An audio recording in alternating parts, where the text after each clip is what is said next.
Hello అండి, అందరూ బాగున్నారా? ముందుగా నా ఛానల్ సబ్స్క్రైబ్ చేసుకున్న మీ అందరికి థ్యాంక్ యూ సో మచ్ అండి. కేవలం సబ్స్క్రైబ్ చేసుకోవడమే కాకుండా దాంతో పాటు రెగ్యులర్ గా నేను పెట్టే వీడియోస్ చూస్తే ఖచ్చితంగా 1000 మంది అయితే చూస్తున్నారండి మాక్సిమం. ఇంకా కొంచెం రీచ్ ఉంటే 3000, 5000, 6000 కూడా చూస్తున్నారు. ఈ మధ్య అంత లేదు, కానీ థ్యాంక్ యూ సో మచ్ అండి. మీ టైం వేస్ట్ చేసే పని అయితే పెట్టట్లేదు. నాకు అనిపించింది నేను తొందరగా ఒక 10 నిమిషాలు చెప్పేస్తున్నాను. ఖచ్చితంగా యూస్ఫుల్ ఇన్ఫర్మేషన్ పెడుతున్నాను. ఎందుకంటే ఆ బాధలు పడిన వాళ్ళ అనుభవాలు తెలుసుకుంటేనే మీరు ఆ బాధలు పడకుండా ఉంటారు. ఈ రోజు వీడియో ఏంటంటే గోల్డ్ గురించి అనమాట. గోల్డ్ అనేది తల్లిదండ్రులు ఆడపిల్లలకి పెళ్లిలో గిఫ్ట్ గా, ఒక బహుమతిగా, కానుకగా అమ్మాయికి ఇస్తారు. ఒకవేళ వాళ్ళ అల్లుడికి పెట్టుకునేది ఏదన్నా ఉంటే అబ్బాయికి కూడా పెడతారు. వీళ్ళ కష్టంతోనే. ఒక ఆడపిల్ల పుట్టిన దగ్గర నుండి ఒక 12, 13 సంవత్సరాలు అయ్యాక, ఒక పెద్ద అమ్మాయి అయ్యాక తల్లిదండ్రులకి అప్పుడు గుండెల్లో రైలు పరిగెడతాయి. ఇంకా స్టార్ట్ అయిపోయింది అనమాట. ఇంకా ఏంటి, ఈ రోజుల్లో అయితే ఆడపిల్లని చదివించాలి. ఒక పక్క అంటే ఆడపిల్లని ఒక పక్క చదివిస్తూ ఉంటారు. ఈవెన్ అమ్మాయి 8th స్టాండర్డ్ 9th స్టాండర్డ్ వచ్చాక పెద్ద అమ్మాయి అయిన తర్వాత ఇంకా పేరెంట్స్ కూడా ఒక ఆలోచన స్టార్ట్ అయింది. ఓకే, ఇంకా మనకి ఒక బాధ్యత స్టార్ట్ అయిపోయింది, రెస్పాన్సిబిలిటీ. ఏం చేయాలి? ఆ అమ్మాయి పేరున కొంచెం డబ్బులు అయితే పొదుపు చేయాలి. ఎందుకు? అమ్మాయి పేరు మీద ఫిక్స్డ్ డిపాజిట్ చేయడానికి కాదు, లేదా భవిష్యత్తులో అమ్మాయికి ఏదైనా ప్రాపర్టీ కొనడానికి కాదు. అమ్మాయిని కన్నందుకు, అమ్మాయిని ఇంకోళ్ళ చేతిలో పెట్టాల్సినందుకు, ఆ అమ్మాయికి పెళ్లి చేయడానికి కోసం, దుబారా చేసుకోవడానికి ఈ డబ్బులు పొదుపు చేస్తారు. భవిష్యత్తులో పెళ్లి పేరుతో దుబారా చేయడానికి ఇప్పుడు వీళ్ళు చెమటోడ్చి రక్తం చిందించి పడిన కష్టం డబ్బులు దాచిపెడతారు అనమాట. అది ఒక ఆడపిల్ల తల్లిదండ్రులు చేసే పని. దీంతో పాటు ఒక పక్క డబ్బు పొదుపు చేయాలి. ఎందుకు? పెళ్లి ఖర్చు చేయాలి కాబట్టి. రెండో పాయింట్ ఏంటి? ఓకే, అమ్మాయి పెద్ద అమ్మాయి అనేది మెడ బోసిగా ఉంది, లేకపోతే చెవులకు ఏం లేవనేసి అప్పటి నుండి బంగారం చేయడం స్టార్ట్ చేస్తారు. అది 1 గ్రామ్ కానివ్వచ్చు, ఒక సవర్ కానివ్వండి, ఒక 10 గ్రాములు కానివ్వండి, అమ్మాయికి ఏదొకటి. ఎందుకంటే పెళ్లి టైంలో గోల్డ్ అనేది ఖచ్చితంగా పెడుతున్నారు. పెళ్లి టైంలో అమ్మాయికి బంగారం పెట్టడం ఆనవాయితీగా వస్తుంది మనకు ఆచారంగా. అలాంటప్పుడు పెళ్లి సమయానికి పెట్టాల్సిన గోల్డ్ ఆన్ ద స్పాట్ పెళ్లి కుదిరినప్పుడు వీళ్ళు చేయించలేరు. అప్పటికప్పుడు అన్ని డబ్బులు రావు. ఎటువంటి మిడిల్ క్లాస్ అయినా, లోయర్, మనం చెప్పేదంతా మధ్యతరగతి, దిగువ మధ్యతరగతులకు సంబంధించి ఎంప్లాయీస్ గురించి చెప్పట్లేదు నేను, చేతి పనులు చేసుకున్న వాళ్ళ గురించి చెప్తున్నా. అంటే ఇప్పుడు పెళ్లి సమయానికి గోల్డ్ కావాలి, అప్పటికప్పుడు రాదు. ఈ తల్లిదండ్రులు ఏం చేస్తారు? ఆ అమ్మాయికి 13 years వచ్చినప్పుడు, ఇంకా కొంతమందికి పుట్టినప్పుడు కన్నా ముందు 8th క్లాస్ చదువుకునేటప్పుడు 13 years వచ్చినప్పుడు ఇప్పుడు స్టార్ట్ చేస్తారు. ఎందుకు? భవిష్యత్తులో పెళ్లి ఖర్చుకు డబ్బులు దుబారా చేయడానికి ఇప్పటి నుండి తల్లిదండ్రులు పొదుపు స్టార్ట్ చేస్తారు. ఇంకా పెళ్లికి పెట్టాల్సిన గోల్డ్ కోసం ఇప్పటి నుండి స్టార్ట్ చేస్తారనమాట. డబ్బులు ఉన్నప్పుడు ఒక చైన్ చేయించడము, డబ్బులు ఉన్నప్పుడు ఒక బుట్ట కమ్మలు చేయించడము, లేకపోతే స్తోమతను బట్టి ఇంకా ఇంకా ఇంకా చేయించడము. మినిమం గోల్డ్ అనేది చేయించి పెడతారు అమ్మాయి పెళ్లి టైంకి, ఎందుకంటే అప్పటికప్పుడు తీసుకోలేరు కాబట్టి. సో పెళ్లికి మన హిందూ సంప్రదాయం ప్రకారం మనందరి ఇళ్లలో హిందువులకి పెళ్లికి ఏంటంటే కొంతమంది అబ్బాయిలలో పెళ్లి చేసుకుంటారు, కొంతమంది అమ్మాయిలు పెళ్లి చేసుకుంటారు. మాకైతే అమ్మాయిలమే మేము చేసుకున్నాం పెళ్లి. అంటే మాదే ఖర్చు, పెళ్లి ఖర్చు. సో పెళ్లి పేరుతో మనం చేసే ఖర్చు నిజంగా చెప్తున్నానండి యూజ్లెస్. ఎందుకంటే మీరు కూడా వినే ఉంటారు ఈ మాటలన్నీ. నిజంగా చెప్తున్నాను. రిజిస్టర్ మ్యారేజ్ చేసుకొని తర్వాత ఒక చిన్న రిసెప్షన్ పెట్టుకొని మెయిన్ అంటే రిజిస్టర్ మ్యారేజ్ కి ఒక సాక్షి సంతకాలు సరిపోతే ఆ ఫ్యామిలీ, ఈ ఫ్యామిలీ అంతే. ఇంకా అయ్యాక ఒక రిసెప్షన్ పెట్టుకొని, ఒకవేళ అబ్బాయి కానీ అమ్మాయి కానీ వాళ్ళ కొలీగ్స్ కానీ వాళ్ళ ఫ్రెండ్స్ కానీ ఈ ఫ్యామిలీ దగ్గర బంధువులు పిలుచుకొని భోజనాలు పెట్టుకుంటే చాలు. పెళ్లి పేరుతో టామ్ కొట్టుకొని డప్పేసుకొని పెళ్లి చేసుకొని డబ్బులన్నీ కాజేసుకొని అవతల వాళ్ళు ఎలాంటి వాళ్ళు తెలియక, ఏదైనా సరే అమ్మాయి కుటుంబం ఈవెన్ అమ్మాయిని మంచి పర్సన్ కి ఇచ్చినా సరే అమ్మాయి తల్లిదండ్రులు ఆ పెళ్లి అయ్యాక నరకం చూస్తారు. ఎందుకంటే ఆ ఖర్చు, అప్పు గాని ఆ ఖర్చులు గాని తర్వాత ఎట్లా ఉంటదంటే అట్లా ఉంటది. ఈ అమ్మాయి పెళ్లికి పెట్టిన ఖర్చు వీళ్ళు ఆ తల్లిదండ్రులు అప్పు తెచ్చి పెట్టుంటారు. అది ఏ రకంగా, ఒక గోల్డ్ లోన్ అవ్వచ్చు, లేకపోతే ఒక ప్రాపర్టీ మీద లోన్ అవ్వచ్చు, ఏ రకంగా లోనో లేకపోతే అప్పు తెచ్చి పెడతారు. ఆ అప్పు తీర్చుకునే లోపే మళ్ళా అమ్మాయి ప్రెగ్నెంట్ అయ్యి ఇంటికి వచ్చేస్తుంది. మళ్ళా కాన్పుల కోసం ఖర్చు. ఈ రోజులో కాన్పులకు లక్షల్లో ఖర్చు. ఈ అప్పు తీరేలోపే ఇంకో ఖర్చు. మళ్ళా తర్వాత తీరేసరికి ఆ పిల్లోడు పెద్ద అవుతాడు. మా పిల్లోడికి ఏం పెట్టారు, మా మనవరాలు అదే మీ మనవాడికి ఏం పెట్టుకున్నారు అని అవతల వాళ్ళు అల్లుడికి సంబంధించిన వాళ్ళు అడుగుతా ఉంటారు. పెళ్లి పేరుతో తల్లిదండ్రులు పాపం బాధ్యత దించుకుంటున్నారా పెంచుకుంటున్నారో అర్థం కావట్లేదు. కానీ వాస్తవానికి పెళ్లి అనేది ఒక బాధ్యత దించుకోవడం కాదు, ఇంకెక్కువ బరువు నెక్కించుకోవడం అనమాట. ఇప్పుడు మా పెళ్లికి ముందు మీరు ఒక అమ్మాయి రెస్పాన్సిబిలిటీసే చూస్తారు. పెళ్లి అయ్యాక అల్లుడు, మనవడు, మనవరాలు, అమ్మాయి కాన్పులు, బట్టలు, పండక్కి సాంగ్యాలు ఇలా ఉంటాయన్నమాట. ఇవి తప్పేం కాదు చేయడంలో. కానీ ఆలోచించండి, పెళ్లి చేసుకున్నా కూడా అల్లుళ్ళు కొంతమంది అత్తమామల్ని అవి ఇవి అని పీడిస్తూ ఉంటారు. సో గోల్డ్ విషయానికి వస్తే పెళ్లిలో గోల్డ్ పెడతారు కదా, పెళ్లికి కట్నం ఇస్తారు, పెళ్లి ఖర్చు చేస్తారు. అమ్మాయి వాళ్ళు పెళ్లి ఖర్చు చేస్తారు. తర్వాత అబ్బాయికి అంటూ కట్నం ఇస్తారు, క్యాష్ కొంచెం కట్నం ఇస్తారు. కట్నంగా ఇచ్చే డబ్బులే వాళ్ళకి సంబంధించినవి. అమ్మాయికి వీళ్ళు ప్రేమతో మా అమ్మాయి ఒంటి మీద కొంచెం బంగారం ఉండాలి, పెళ్ళయ్యాక వాళ్ళ అత్తగారి ఇంట్లో వాళ్ళ బంధువుల దగ్గర చూస్తే అవమానపడకూడదు అని వీళ్ళు వాళ్ళు అవమానపడకూడదని గోల్డ్ చేపిస్తారు. ఎందుకు, మీ పుట్టింటి వాళ్ళు ఏం పెట్టారు అని అడగకుండా ఉండడానికి వీళ్ళు చేపిస్తారు. బానే ఉంది, పెళ్ళప్పుడు పెడతారు, బానే ఉంది. కానీ ఇంకో పాయింట్ కూడా ఇక్కడ నేను చెప్తున్నా, గోల్డ్ విషయానికి కూడా వస్తే ఇవన్నీ నా ఆలోచనలు అండి, మీరు ఇంప్లిమెంట్ చేయడం కాదు, నా ఆలోచనలు మీతో షేర్ చేస్తున్నా అంతేను. నా ఉద్దేశం ఏంటంటే గోల్డ్ అనేది అసలు అమ్మాయికి చేయించకుండా ఉండాలి. నా ఉద్దేశం ఇది, మీకు పిచ్చి ఆలోచన వచ్చు, ఇంకోటి అవ్వచ్చు. గోల్డ్ అనేది అమ్మాయి చేయించకుండా ఉండాలి. ఎందుకు చెప్తున్నానో మీకు తర్వాత తెలుస్తుంది. పెళ్ళప్పుడు మీకు ఈ రోజులో తెలుసు, సీజెడ్ అని, 1 గ్రామ్ గోల్డ్ అని, లేకపోతే ఇంకా ఏజెడ్ అని, అమెరికన్ డైమండ్ అని, ఇలాంటి జ్యువెలరీస్ మనకు వస్తూ ఉన్నాయి. 1 gram gold even looks beautiful దాన్ గోల్డ్. గోల్డ్ కన్నా మీకు ఇంకా ఎక్కువ అందంగా కనిపిస్తాయి. మీకు 10,000 పెడితే ఈ చిన్న డాలర్ వచ్చింది ఈ మధ్య గోల్డ్ తీసుకుంటే. అదే 10,000కి పెళ్లికి మీరు మంచి చోకర్, లేకపోతే జ్యువెలరీ సెట్, ఇయర్ రింగ్స్, చంపసవరాలు, వడ్డీ అనేవన్నీ వచ్చేస్తాయి. ఆ ఒక్క పెళ్లి రోజు మీరు వైభవంగా కనిపించడానికి 10,000 సరిపోతాయి. అదే బంగారం చేయించాలంటే 10 లక్షలు సరిపోవు. అది విషయము. ఎందుకు పెట్టద్దు అంటున్నాను కూడా చెప్తాను గోల్డ్ అనేది. ఎందుకంటే కట్నం అనేది ఇంకా వాళ్ళు అడగకుండా ఉండరు, ఖచ్చితంగా అడుగుతారు, అది ఇవ్వాలి, తప్పదు. మీరు అమ్మాయికి ఎంతో ప్రేమగా మా అమ్మాయి పెళ్ళయ్యాక వేసుకుంటది, వాళ్ళ ఫంక్షన్లకు వెళ్తే వేసుకుంటది, మాకు మీ పుట్టింటోళ్ళు ఏం పెట్టారంటే అదిగో మా అమ్మోళ్ళు ఇది పెట్టారని చూపించుకుంటది అని మీరు అనుకుంటారు. కానీ వాస్తవానికి జరిగేది ఏంటి చెప్తాను. అందరు ఇలా ఉండరు, కానీ కొంతమంది మాక్సిమం అబ్బాయిలు, మాక్సిమం ఈ రోజుల్లో అబ్బాయిలకి ఎవరికి కూడా సరిగ్గా పని చేయాలన్న ఆలోచన లేదు. ఏదో పెళ్లి చేసుకోవడం కోసం ఒక కొట్టు పెడుతున్నారు, పెళ్ళయ్యాక ఆ కొట్టు ఎత్తేస్తున్నారు. ఒక షాప్ ఏదన్నా, అది బట్టల షాప్ అవనివ్వండి, ఇంకో షాప్ అవనివ్వండి. ఇంకా కొంతమంది అబ్బాయిలు పెళ్లి కోసమే ఉద్యోగంలో జాయిన్ అవుతున్నారు, పెళ్ళయ్యాక మానేస్తున్నారు. ఎందుకు ఇంత బేవర్స్ గా తయారవుతున్నారో కొంతమంది, అందరూ కాదు, బాధ్యతగా ఉండే వాళ్ళకి హ్యాట్స్ ఆఫ్ చెప్తున్నా. బాయ్స్ లో చాలా జెంటిల్ మ్యాన్స్ కూడా ఉన్నారు, వాళ్ళందరికీ నా వీడియో కాదు. ఎవరైతే బేవర్స్ గా ఉంటారో వాళ్ళ కోసమే వాళ్ళు అలా ఉంటున్నారు. మీరేమనుకుంటారు, గోల్డ్ పెడుతున్నాం అది ఇది అనుకుంటారు. పెళ్ళయ్యాక జరిగేది ఏమైందో చూడండి. పెళ్లి మీరు కష్టపడి చిన్నప్పటి నుండి పొదుపు చేసి అమ్మాయి కోసం చేపించి గోల్డ్ పెళ్లికి పెడితే, పెళ్ళయ్యాక వాళ్ళు కట్నము ఇచ్చేస్తారు, పెళ్లి ఖర్చు మీరే చేస్తారు. చివరికి ఆ గోల్డ్ ఏం చేస్తుంది తెలుసా, పెళ్ళయ్యాక కొన్ని రోజులకే వీడు సరైనోడైతే, వచ్చినోడు సరైనోడైతే అమ్మాయి గోల్డ్ జ్యువెలరీ వెళ్ళడు. నా భార్య గోల్డ్ వేసుకుంది, మహాలక్ష్మిలా ఉందని చూసి ఆనందపడతారు. వాడొక రాక్షసుడైతే, లేకపోతే వాడొక సైకో లాగా, లేకపోతే ఏమి చాతగానోడు ఏం చేస్తుంది తెలుసా, ఇప్పుడు ఈ ఒంటి మీద కనిపించింది అనుకో, వాడి బుద్ధి ఎలా ఉంటుంది అంటే ఎప్పుడెప్పుడు దీన్ని బ్యాంకులో పెడదామా, ఎప్పుడెప్పుడు అంటే వాడికి అంతకుముందు ఏ ఆలోచన గుర్తురావు. పలానా బిజినెస్ చేయాలనో పలానా చేయాలని అంతకుముందు గుర్తురావు. ఈ పని చేయలేక ఈ అమ్మాయి ఇంటికి వచ్చింది, అమ్మాయి బంగారం చూసి వాడికి ఇంకా దుర్బుద్ధులు పడతాయి. మన ఇంత బంగారం ఉంది, దీన్ని బ్యాంకులో పెట్టి ఇంత డబ్బులు వస్తే ఆ బిజినెస్ చేద్దాం, దుర్బుద్ధులన్నీ.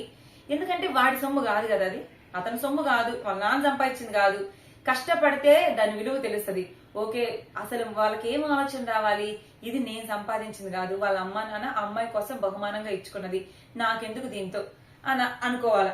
కానీ అమ్మాయికి పెట్టింది ఎందుకు అమ్మ నాన్న, సరే నలుగురిలో వెళ్ళేటప్పుడు వేసుకుంటది, పొరపాటున ఏదైనా కష్టం వస్తే పెట్టుకోవచ్చు అని. కష్టం అంటే ఎలాంటి కష్టం, నీకు అనారోగ్యమో, నీ భార్యకు అనారోగ్యమో, లేదా నీకు భవిష్యత్తులో పిల్లలు పుట్టి పిల్లలకి ఏదైనా బాగాలేకపోతేనో, లేదా ఏదైనా క్లిష్ట పరిస్థితుల్లో పిల్లలు ఫీజు కట్టుకోలేకపోతేనో, ఇంట్లో వాళ్ళకి ఇట్లాంటివి క్లిష్ట పరిస్థితులు అంటారు. అర్థమైందా? గోల్డ్ అనేది ఎటువంటి సందర్భంలో బ్యాంకులో పెట్టాలి, మన ఆరోగ్యం దెబ్బతిన్నింది, మన దగ్గర డబ్బులు లేవు, కొంచెం పెద్ద పెద్ద అమౌంట్ కావాలి, అలాంటప్పుడు మనకు దారి లేదు, గోల్డ్ పెట్టుకోవచ్చు, తప్పు లేదు. లేదా ఇంకా డెలివరీస్ టైంలోనో, లేకపోతే పిల్లలు పుట్టాక పిల్లల ఖర్చులు కానీ పెట్టుకోవచ్చు. పిల్లల జలసాల కోసం కాదు, పిల్లల్ని చదివించడానికి డబ్బులు లేవనో, లేకపోతే మనకు జాబ్ చేసిన డబ్బులు జాబ్ చేసినా సరిపోక పిల్లలకి ఏదైనా సమస్య వచ్చింది అలాంటప్పుడు పెట్టుకోవాలి ప్రాణాపాయ స్థితిలో. అంతేగాని బంగారం చూశాక నీకు అవసరం గుర్తు రాకూడదు. బంగారం చూశాక కళ్ళు కొడతాయి, నేను ఆ బిజినెస్ స్టార్ట్ చేస్తాను, ఈ బిజినెస్ స్టార్ట్ చేస్తాను, ఆ బంగారం కాజేసేదాకా బంగారం బ్యాంక్ లో పడితే డబ్బులు చేస్తాడు, జలసా చేస్తాడు, బిజినెస్ అని అబద్ధం చెప్పేస్తాడు. ఇలా ఉంది పరిస్థితి. మాక్సిమం ఇలానే ఉన్నారు, 60% ఇలానే ఉన్నారు. కానీ కొంతమంది ఉన్నారు భార్య గోల్డ్. ఇంకొకటి సరే నిజంగా ఇంకో దానికి బాధ్యతగా పెట్టుకున్నారు అనుకోండి, పెట్టుకోండి, మళ్ళీ తీసుకురండి. చాలా మంది ఏంటంటే బ్యాంక్ లో గోల్డ్ పెట్టేసాము అంటే ఇంకా మనం డబ్బులు తెచ్చుకున్నాం, దాంతో సంబంధం లేదు, వేలం పడకపోతే పోయి అనుకుంటారు. అసలు అది పద్ధతే కాదు. మనం బ్యాంక్ లో గోల్డ్ ఎంత అపురూపంగా పెట్టుకున్నామో దాన్ని ఇంటికి అలానే తెచ్చుకోవాలి. వడ్డీలు కట్టుకుంటూ ఆ టైం అయిపోయేలోపు మనం తెచ్చుకోవడానికి ప్రయత్నించాలి. మనం ప్రయత్నించకపోతే ఎలాగ? ఎందుకంటే ఇప్పుడు నువ్వు తెచ్చుకుంటే రేపు మళ్ళీ నీ అవసరాన్ని పెట్టుకోవచ్చు కదా. వీళ్ళు ఏమనుకుంటారంటే మనం సంపాదించింది కాదు కదా, వాళ్ళు ఎవరో సంపాదించింది కదా, కష్టములు వీళ్ళకి తెలియదు. వాళ్ళు ఏమనుకుంటారు, ఫ్రీగా వచ్చింది అనుకుంటారు. నీకు అది ఫ్రీగా వచ్చింది కావచ్చు, కానీ వాళ్ళ తల్లిదండ్రుల కష్టార్జితం అది. నిన్ను తీసుకెళ్లి వాళ్ళంతా కష్టపడి పెళ్లి టైంలో నీకు పెట్టేది, నువ్వు పోయా ముత్తూట్ ఫైనాన్స్ లో పెట్టుకో, బ్యాంక్ లో పెట్టుకో, లేకపోతే అమ్మేసి అమ్మాయిని బికారుదాల్లా ఉంచు అని కాదు. బంగారం పెట్టుకోవడం తప్పే కాదు, బట్ రీజన్ ఉండాలి. అది అలా పెట్టుకోవచ్చు. సో ఆలోచించుకోండి. ఖచ్చితంగా నేను చూసి చెప్తున్నా చాలా విషయాలు. బంగారం అనేది పెట్టడమే, బంగారం కోసమే గొడవలు వస్తున్నాయి కాపురాల్లో. ఎందుకు వద్దు అంటున్నా అంటే బంగారము, ఈ బంగారం పెట్టే చిచ్చు అంతా ఇంత కాదు. ఈ అబ్బాయిలేమో కొంతమంది గోల్డ్ పెట్టేసుకుంటారు, తర్వాత అమ్మాయి గోల్డ్ అడిగితే బంగారం తీసుకున్నాక పోనీ అమ్మాయిని ప్రేమగా అయినా చూసుకుంటారా? అంతా బంగారం బ్యాంక్ లోనో ముత్తూట్ ఫైనాన్స్ లో ఇలాంటి సంస్థల్లో పెట్టేసి బంగారం చుట్టి అట్లీస్ట్ బంగారం ఇచ్చిన తర్వాత అయినా అమ్మాయిని ప్రేమగా చూసుకోరు, ఇంకా అదనపు కట్నం కోసం వేధిస్తారు. అమ్మాయి సరే తన దగ్గర ఉన్న బంగారం అంతా ఇస్తుంది, ఇంకా అంతటితో ఆగితే వాళ్ళ ఆశ. దాహం, ఉప్పు నీటికి దాహం తీరదు అన్నట్టు వాళ్ళకి ఇంకెంతకీ దాహం తీరదు. ఆ బంగారం తీసుకున్నారు, అంతటితో ఊరుకుంటారు. అదనపు కట్నం పోయి మీ నాన్న అడిగి అంత లక్షలు తీసుకురా, ఇన్ని లక్షలు తీసుకురా అని పుట్టింట్లో వదిలేస్తారు. అంత డబ్బు ఇస్తేనే తీసుకురా, అది ఇది అనేసి. నేనేమంటానంటే ఇలాంటి దుర్బుద్ధి ఉన్న వాళ్ళకి మీరు పెళ్లి చేసినా ఏంటంటే అమ్మాయిని మళ్ళీ తిరిగి మీ ఇంటికి వస్తుంది. గోల్డ్ అనేది అసలు అంత కష్టపడి చేయించడం వేస్ట్ ఈ రోజుల్లో. అమ్మాయి పేరు మీద ఏదైనా ప్రాపర్టీ కొని వాళ్ళకి తెలియకుండా అమ్మాయి పేరు మీద ఉంచి ఆ పత్రాలు మీ దగ్గర పెట్టుకోవడం అట్లా చేయండి. ఎందుకంటే గోల్డ్ అలా చేయించినా గానీ వాళ్ళు మీరేందా అంత కష్టపడి చేయించి నిలుపుకుంటారని ఇస్తారు. ఆ అబ్బాయి అక్కడ నిలుపుకోవట్లేదు, దాన్ని తేరగా వచ్చింది కదా అని కాజేసి పెడుతున్నాడు. సో అందుకని నేనేమంటానంటే 10,000 పెడితే చక్కగా పెళ్లి రోజు వేసుకోవడానికి ఈ వడ్డానం వస్తుంది, వంకీలు వస్తాయి, జ్యువెలరీ సెట్ వస్తుంది, చంపసవరాలు వస్తాయి, పాపడి బిల్ల అన్ని వచ్చేస్తాయి, పుట్టలు వచ్చేస్తాయి 10,000కి. కానీ ఇప్పుడు మీరు 10 లక్షలు పెట్టి గోల్డ్ చేయించిన హారతి కర్పూరం చేసేస్తారు వచ్చిన అల్లుడు. సరైనడు కాకపోతే, సరైనడు అయితే అఫ్ కోర్స్ మీ అమ్మాయికి అంతకు మించి బంగారం చెప్పిస్తారు. సరైన అల్లుడు వస్తే కూడా ఒకలా ఉంటది. ఆ అమ్మాయికి మీరు పెట్టే బంగారం కాబట్టి ఇంకొంచెం చెప్పిస్తాడు. ఇక్కడ అమ్మాయికి బంగారం పిచ్చా, బంగారం అంటున్నా అనుకోవద్దు. ఈ విషయం ఏంటంటే తల్లిదండ్రులు ఎంతో చిన్నప్పటి నుండి రూపాయి కూడబెట్టి అమ్మాయి చేతులు పెడితే పాపి సొమ్ము పర్లు పాలని, లేకపోతే కూసమ్మ అదేదో సామెతుంది మాయమ చేసినట్టు మీరు ఎంత కష్టపడి దాపెట్టిన సొమ్ము ఇంకోటి వచ్చి హారతి కర్పూరం చేస్తున్నాడు. అందుకోసం మనం దాచిపెట్టింది, అందుకోసం మనం పొదుపు చేసింది. ఆలోచించండి. అందుకని పోనీ ఉందా, నమ్మకం కుదిరేదాకా, పిల్లలు పుట్టేదాకా అమ్మాయి చేతికి ఇవ్వద్దు. అంటే ఇప్పుడు పెళ్లి అయింది, ఆ బంగారం మీ దగ్గర ఉంచుకొని నమ్మకం కుదిరేదాకా ఇవ్వద్దు. ఎందుకంటే జనాలు సంవత్సరం దాకా నటిస్తారు, లేదా 3 నెలలు, నాకంటే 3 నెలలు నటించాలి. కొంతమంది సంవత్సరం దాకా నటిస్తున్నారు, పిల్లలు పుట్టేదాకా నటిస్తున్నారు, తర్వాత వాళ్ళ నిజ స్వరూపం చూపిస్తున్నారు. అందుకని మళ్ళీ ఇంకొకటి, అమ్మాయికి పెళ్లి టైంలో గానీ తర్వాత గానీ ముందు గానీ అమ్మాయికి వచ్చే గిఫ్ట్, అది బంగారం అవనివ్వండి ఏదైనా, దాని మీద కంప్లీట్ రేట్స్ అమ్మాయికి ఉంటాయి. ఒకవేళ భర్త నాది అని హక్కు ఉన్నట్టు అది ఒక క్రైమ్ అయింది అనమాట. అది స్త్రీధనం అనేది కంప్లీట్ గా దాని మీద హక్కు అమ్మాయిలకే ఉంటది. సో నేనేమంటానంటే వాళ్ళు పాపం ఎంతో కష్టపడి చేయించి మీకు పెళ్లికి ఇస్తే మీరు 2వ రోజే ఒక నెలలోనే మొత్తం బూడిద పాలు చేసేస్తే వాళ్ళకి ఎంత నరకం ఉంటది. పోనీ అమ్మాయిని బాగా చూసుకుంటారా? బాగా చూసుకోరు. అంత బంగారం తీసుకున్నారు, ఓకే బంగారం అంటే మళ్ళీ అమ్మాయిని పుట్టిని పంపిస్తారు, మళ్ళీ అదనపు కట్నం అంటారు, మళ్ళీ మాకు ఆ డబ్బులు కావాలి ఈ డబ్బులు కావాలంటారు, పని పాట లేకుండా తిరుగుతూ ఉంటారు. సో ఆలోచించుకోండి. నా పాయింట్ మీకు అర్థమైంది అనుకుంటాను. ఇక్కడ నేనేమంటే సరే పెళ్లి పేరుతో పెళ్లి ఖర్చు చేపిస్తున్నారు, కట్నం తీసుకుంటున్నారు, బంగారం పెట్టించుకున్నారు, మీ దాహం పెళ్లికి పెళ్లి చేశారు, కట్నం తీసుకున్నారు, బంగారం పెట్టారు, ఆ బంగారం కాజేశారు, ఓకే. కానీ దాని ఫలితం ఏమైంది? అది అట్లీస్ట్ వాళ్ళ అమ్మ నాన్న అంత డబ్బులు బంగారం మీకు ఇచ్చినప్పుడు అది పోగొట్టినా సరే దాని ఫలితం ఏంటి నేను చెప్పాలా? దాని రిజల్ట్ ఎలా ఉండాలి అంటే మీరు ఇంకా అమ్మాయిని మీ ఇంట్లోనే పెట్టుకొని అపురూపంగా ప్రేమగా చూసుకోవాలి. మీ ఇంట్లోనే పెట్టి చూసుకోండి. మళ్ళీ అమ్మాయి సొమ్మంతా తీసుకొని పో పుట్టింటికి పో అంటున్నారు. నేను అందుకు చెప్పేది, నా పాయింట్ మీకు అర్థమవుతుందా? నెగిటివ్ గా అర్థం చేసుకోవద్దు. అమ్మాయి బంగారం అంతా తీసుకొని ఇంకా అమ్మాయితో అవసరం లేదు పో నువ్వు పుట్టింటికి పో అంటున్నారు. అదనపు కట్నం. బంగారం తీసుకున్నారు, బంగారంతో ఆగుతున్నారా? మళ్ళా అదనపు కట్నం. అసలు దుర్మార్గంగా తయారయ్యారండి. అంటే అమ్మాయి పెళ్లి చేసినందుకు అమ్మాయి ఒక తల్లిదండ్రులు ఒక ఏటీఎం మిషన్, అమ్మాయి ఏటీఎం కార్డులా మీకు కనిపిస్తుందా? అక్కడ ఉన్నది కూడా ఒక మిడిల్ క్లాస్ తల్లిదండ్రులే. వాళ్ళు ఏ పూట పని చేసుకుని ఆ పూట సంపాదించే వాళ్ళు. ఏదైనా పొదుపు గిదుపు ఉందంటే భవిష్యత్తులో తిండి ఖర్చులకు ఉంటాయి కానీ మీకు సాంగ్యాలు జరపడానికి, మీకు అదనపు కట్నాలు ఇవ్వడానికి కాదు. అర్థమైందా? అమ్మాయి తల్లిదండ్రులు ఒక ఏటీఎం మిషన్, అమ్మాయి ఏటీఎం కార్డు అనుకొని చాలా మంది అబ్బాయిలు పెళ్లి చేసుకుంటున్నారు. అబ్బాయిలు కొంతమంది ఎందుకు పెళ్లి చేసుకున్నారంటే అమ్మాయి భార్య వస్తుంది, నాకు భార్య వండి పెట్టిద్ది, భార్య నాకు అవసరము అని చేసుకోవట్లా, పిల్లలు కనాలి ఇది చేసుకోవట్లా. భార్య అంటే పెళ్లి. కొంతమంది అబ్బాయిల సంగతి పెళ్లి అంటే ఒక అమ్మాయి వస్తుంది, ఇంకా అమ్మాయిని అడ్డం పెట్టుకుని అత్తామామని డబ్బులు గుంజొచ్చు, బామ్మ దగ్గర డబ్బులు లాగొచ్చు, ఇంక వాళ్ళ మీద పెత్తనం చేయొచ్చు, అమ్మాయిని ఒక్కదాన్ని అడ్డం పెట్టుకుని ఆట ఆడొచ్చు అనుకుంటారు. అది చాలా తప్పు. పెళ్ళయ్యాక సరే పెళ్లికి తీసుకున్న బంగారం మొత్తం అన్నా కాజేసావు, అమ్మాయినన్నా మీ ఇంట్లో పెట్టుకొని చూసుకో. నువ్వు అమ్మాయిని కూడా తరిమేస్తుంటివి, మళ్ళీ అదనం కట్నం అడుగుతుంటివి. నా పాయింట్ అర్థమైందా? పెళ్లి చేసుకున్నాక ఆ కట్నం బంగారం అమ్మాయిదే, సరే నువ్వు కాజేసావు, కనీసం అమ్మాయిని పుట్టింటికి పంపించకుండా ప్రేమగా చూసుకో. ఎప్పుడన్నా పండక్కి పంపించు, అమ్మాయి ఇల్లు వస్తుంది అంతే. అంతేగాని నీకై నువ్వు పుట్టింటికి పోయి ఇంకా నేను పోషించలేను అని అమ్మాయిని టార్చర్ పెట్టడం, అదనం కట్నం అడగడం చాలా తప్పు. అది అసలు ఆ బంగారం కూడా అడగకూడదు మీరు. ఎందుకంటే ఆ అమ్మాయికి సంబంధించింది. సరే క్లిష్ట పరిస్థితుల్లో తీసుకోవచ్చు, తప్పే లేదు. కానీ బంగారం చూసాక అవసరాలు గుర్తు రాకూడదు. నేను అనేదంటే నీకు బంగారం చూసాక కళ్ళు కుట్టి నేను ఆ బిజినెస్ చేస్తా ఈ బిజినెస్ చేస్తా అని అనకూడదు. ఎందుకంటే ఒక ఎంప్లాయీ, నా విషయం చెప్తాను, ఒక ఎంప్లాయీ కొడుకే తను ఏమి సపోర్ట్ చేయాల అంటే నా విషయంలో ఇప్పుడు రెస్టారెంట్ పెట్టాక అమ్మేనా పొలం అమ్మే అప్పు తీరుస్తా అన్న మనిషి మాట మార్చాడు. అంటే కన్న కొడుక్కి కన్న తండ్రే ఏమీ చేయలేకపోయినప్పుడు నిన్నగాక మొన్న వచ్చిన అమ్మాయి అన్నీ చేసేస్తుందా? నాకు అర్థంగా కడుగుతా. సో తల్లిదండ్రులకు నేను చెప్పేది ఏంటంటే అమ్మాయిలకైనా, అమ్మాయిలు మీరు కూడా గుర్తుంచుకోండి, పెళ్ళయ్యాక మీ భర్త బంగారం అడిగితే మీ అమ్మా నాన్న పర్మిషన్ తీసుకొని వాళ్ళ అమ్మ నాన్న ఇద్దరు సమక్షంలో ఇవ్వండి. మీ భర్తకి నాకు సంబంధమే లేదు, మీ అమ్మ నాన్న తీసుకురా మా అమ్మ నాన్న తీసుకురా, వాళ్ళ ముందు నేను చేతిలో పెడతా అని చెప్పి ఇవ్వండి. ఎందుకంటే ఇప్పుడు నా విషయంలో జరిగిన వాళ్ళకి చెప్పొద్దు వీళ్ళకి చెప్పొద్దు అని ఒక దొంగలాగా తీసుకున్నాడు, తర్వాత నన్నే బ్యాడ్ చేశాడు అందరిలో. సో అందుకని మీకు ఒకవేళ మీ భర్త అంతలా అడిగితే అమ్మ నాన్న పర్మిషన్ తో మీ అమ్మ నాన్న వాళ్ళ అమ్మ నాన్న ఇద్దరు సమక్షంలో ఇవ్వండి మీరు. అది విషయము. ఇంకా ఆ తల్లిదండ్రులు మీరు కూడా ఆలోచించుకోండి. అంత కష్టపడి మీరు పొదుపులు చేసి మీ అమ్మాయి బంగారం చేపిస్తే మరుసటి రోజు అది హార్ట్ కర్పూరం అయిపోతుంది. ఇంకా ఆలోచించుకోండి. ఇంకా అంటే మీ కష్టం వృధా అయిపోతుంది ఊరక. పోనీ మీరు అంత కష్టపడిన తిరిగి మీ అమ్మాయిని మీ ఇంటికి పంపిస్తున్నారు. ఇంకా ఇంకా ఇంకా ఇంకా ఇంకో విషయం చెప్తా. అల్లుడు మంచోడైనా ఓకే కానీ కొంతమంది ఉంటారు బాగానే చూసుకుంటా ఉంటారు. కానీ చెప్పా కదా పాపం ఇంత కష్టపడి అప్పు చేసి పెళ్లి చేసి పంపిస్తే ఈ అప్పు తీరేలోపే మళ్ళీ కాన్పులకు పుట్టింటికి వస్తుంది, మళ్ళీ అదో ఖర్చు, ఈ తీరేలోపే మళ్ళీ వాళ్ళ పిల్లల్ని కన్నాక వాళ్ళకి భారతాల ఖర్చులను ఆ చైన్లను ఈ చైన్లను అయ్యొక ఖర్చు.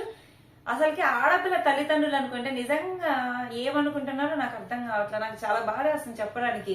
పాపం ఇంక ఈ జీవితాంతం అంతా ఆడపిల్లని పెళ్లి చేశారనే గాని ఆ బాధ్యతలు ఎప్పటికీ తీరవండి. మళ్ళా ఆడపిల్ల తల్లిదండ్రులు పెళ్లి చేస్తే భారం దిగిద్ది బాధ్యత తీరిద్ది అన్న భ్రమలో పెళ్లి చేయకండి. భారం రెట్టింపు అయ్యిద్ది. నేను తట్టుకోగలను, రేపు ఈ అమ్మాయి పిల్లలు వచ్చినా కాన్పులకు వచ్చినా నేను తట్టుకోగలను, రేపు పిల్లలు పుట్టిన వాళ్ళకి నేనేం చేయించగలను అనుకుంటేనే దిగండి. ఖచ్చితంగా చెయ్యాలి పెళ్లి, కాకపోతే మనకు తగ్గోని చూసి చేసుకోవాలి. అది నేను అనేది. సో అర్థమైంది అనుకుంటే నా బాధ నా ఆవేదన. తప్పుగా ఎవరు అర్థం చేసుకోవద్దు, నెగిటివ్ ఎవరు థింక్ చేయొద్దు.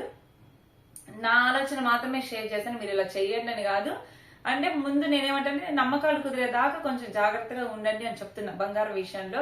ఒకవేళ ఆడపిల్ల ఇవ్వాల్సి వస్తే తల్లిదండ్రుల సమక్షంలో వాళ్ళు వీళ్ళ సమక్షంలో ఖచ్చితంగా ఇవ్వాలి.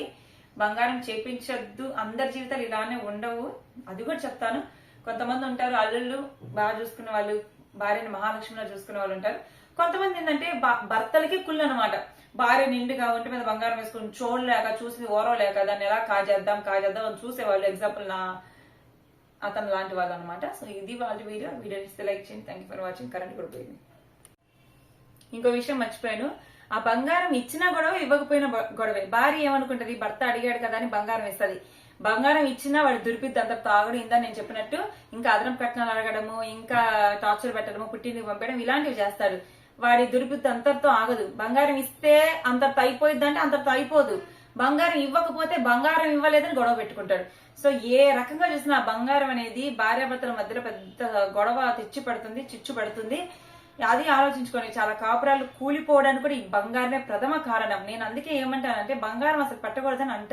ఇది నా ఆలోచనే. ఇంకోటి ఏంటంటే బంగారం కాడ తెచ్చే గొడవ కాకుండా బంగారం వాళ్ళు పెట్టుకుంటారు. ఇప్పుడు అబ్బాయి అనే అతను ఆ బంగారాన్ని బ్యాంక్ లో పెట్టుకుంటే ఒక రాగాన్ని తీసుకురాడు. కానీ ఈ అమ్మాయి వాళ్ళు ఏమనుకుంటారు, వాళ్ళ పరువు పోయిద్ది, మీ అల్లుడు అలా చేశారు ఇలా చేశారు అని అనుకుంటారని ఆ డబ్బులు కట్టి వీలు తెస్తారు. పోని తెచ్చారు, మళ్ళా అమ్మాయి దగ్గర ఆ బంగారం ఉంటదా, మళ్ళా అల్లుడు తీసుకెళ్లి బ్యాంక్ లో పెడతారు, మళ్ళా వీళ్ళు డబ్బులతో ఇడిపిస్తారు. ఇంక ఇది రొటేషన్ గా జరుగుతూ ఉంటది. ఇప్పుడు ఆ బంగారం చేయించడానికి ఎంత ఖర్చు అయింది తల్లిదండ్రులకి, మళ్ళా అల్లుడు పెడితే బ్యాంక్ లో తేవడానికి సరిపోయింది. అసలుకి బంగారం అనేది ఆడపిల్ల జీవితంలో పెద్ద సమస్య తెచ్చి పెడుతుంది. పెళ్లి అయిన ఆడపిల్ల జీవితాల్లో వచ్చే సమస్య ముందు బంగారమే సమస్యగా మారుతుంది. ఆలోచించుకొని నిజంగా ఈ పాయింట్ ఒక్కసారి థింక్ చేయండి. బంగారం వద్దు, ఏమి వద్దు, శుభ్రంగా పెళ్లి చేయండి. అమ్మాయి పేరున ఏదన్నా ప్రాపర్టీ రాస్తే అది అంతకు మించింది ఏది లేదు. అదంత ఈజీగా ఎవరు అమ్మలేరు కాబట్టి అది బంగారం అయితే ఈజీగా బ్యాంక్ లో పెట్టేసుకుంటారు. కానీ ప్రాపర్టీని ఈజీగా సెల్ చేయలేరు కాబట్టి అది ఒకవేళ ఏదైనా చేయాలని మీ సమక్షంలో జరిగిద్ది. అందుకని నేనేమంటానంటే నా ఆలోచన ఇది, ఇచ్చినా సమస్యే ఇవ్వకపోయినా సమస్య అయ్యిద్ది. ఎందుకంటే ఇచ్చినోడు అంత తాగడు, ఇంకా ఇంకా ఇంకా ఇంకా అంటానే ఉంటాడు. సో ఇవ్వకపోయినా నేను అడిగితే బంగారం ఇవ్వవా ఇంకా గొడవ పెట్టుకుంటాడు. అది విషయము. ఇంకా బంగారం ఈయన బ్యాంక్ లో పెట్టడం, వీళ్ళ పుట్టింటోళ్ళు తేవడం, ఈయన పెట్టడం, వీళ్ళు తేవడం, ఇదే డ్యూటీ. అది పోనీ ఇంకా రేపు వదిలేసుకున్నారు అనుకో, అమ్మాయి బోసి మెడతో అలా ఉంటది. చుట్టాలు అంటారు, మళ్ళీ అబ్బాయి చుట్టాలే మీ అమ్మ నాన్న ఏం చేపించలేదా నీకు అని అంటారు. అప్పుడు అట్లా పరువు కోసం చేపిస్తే పరువే లేకుండా పోతుంది. అది విషయం. వాళ్ళ గౌరవం కోసం మీ అమ్మ నాన్న ఏం పెట్టారని అమ్మాయి తల్లిదండ్రులు బంగారం చేపిస్తే రేపటి రోజున నీవు భర్త కాజేసింది ఎవరికి కనిపించదు, మీ అమ్మ నాన్న ఏం పెట్టలేదని మళ్ళీ ఈ అమ్మాయినే అంటారు. అప్పుడు కూడా వాళ్ళు ఏం పెట్టనోళ్ళే అవుతారు, పెట్టనోళ్ళే అవుతున్నారు. అందుకు నేను చెప్పేది. సో ఇట్స్ బంగారం చేయించడం వేస్ట్ అని నేను చెప్తున్నాను. అంటే అందరికీ సంగతి చెప్పట్లా, కొందరి సంగతి చెప్తున్నా. అంటే మోసగాళ్ళ చేతులు ఇరుక్కున్న వాళ్ళ సంగతి చెప్తున్నాను. ఇలాంటి వాళ్ళ చేతుల్లో లేదా నమ్మకం కుదిరేదాకా మన దగ్గర సెక్యూర్ గా ఉంచుకోవడం నయము. సో ఇది నా ఆలోచన. అయితే నచ్చితే లైక్ చేయండి. Thank you for watching. ఒకవేళ మీకు ఈ వీడియో వల్ల ఎవరికైనా ఇబ్బంది కలుగుంటే సారీ. By by.